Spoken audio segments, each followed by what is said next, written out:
भंडारा जिला अस्पताल के वरिष्ठ चिकित्सा अधिकारी डॉक्टर मधुकर कुंभारे का दिव्यांग प्रमाण पत्र फर्जी पाया गया है।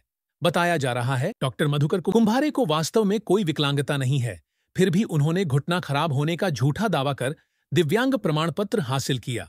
यह गंभीर मामला अब सवालों के घेरे में है कि जिले में ऐसे और कितने फर्जी दिव्यांग प्रमाण पत्र जारी किए गए हैं।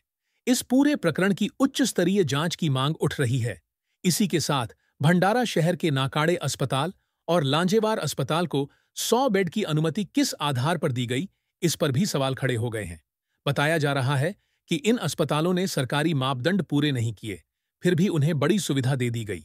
यह गंभीर खुलासा वरिष्ठ पत्रकार शमशेर खान ने एक प्रेस कॉन्फ्रेंस के दौरान किया। डॉक्टर मधुकर कुंभारे ने फर्जी दिव्यांग प्रमाण पत्र बनवाकर न सिर्फ सरकारी व्यवस्था को गुमराह किया है, बल्कि ऐसे मामलों से पूरे सिस्टम की साख पर सवाल उठते हैं। प्रशासन इस मामले की निष्पक्ष जांच कराए और दोषियों पर कड़ी कार्रवाई हो। साथ ही 100 बेड्स की अनुमति देने की प्रक्रिया की भी जांच होनी चाहिए। भंडारा जिल्ह्यात सामान्य रुग्णालयामध्ये डॉक्टर कुंभारे आरमो यांनी आपले अपंग सर्टिफिकेट खोटी बनवलेली आहे आणि त्याची शासकीय लाभ ते घेत आहेत। आणि याविषयी यांची सर्टिफिकेटची चौकशी करण्यात यावी और खोटे आले तर त्यांची पूर्णपणे त्यांच्यावर कारवाई करण्यात यावी। भंडारा जिल्ह्यामध्ये डॉक्टर लांजेवार और डॉक्टर नाकाडे यांच्या 100 बेडची खाटाची परवानगी देण्यात आलेली आहे।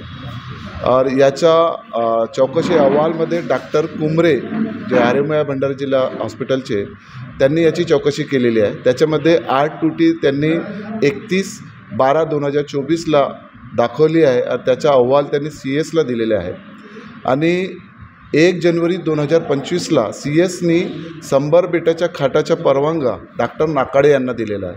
मात्र 24 घंट्यात त्यांनी हा परवानगा परमिशन दिलेली आहे। डॉक्टर नाकाडे आणि डॉक्टर लांजेवार हॉस्पिटलमध्ये फायर NOC नाही आहे, ऑक्युपन्सी NOC नाही आहे, का म्हणते पोल्युशन सर्टिफिकेट नसल्यात आणि सुद्धा यांच्याकडे पार्किंग सुविधा नाही। आणि शासकीय नियम असे म्हणतात की हा सुविधा नसल्यास कोणत्याही दवाखान्याला परवानगी देता येत नाही। आणि या विषयाची सखोल चौकशी व्हायला पाहिजे।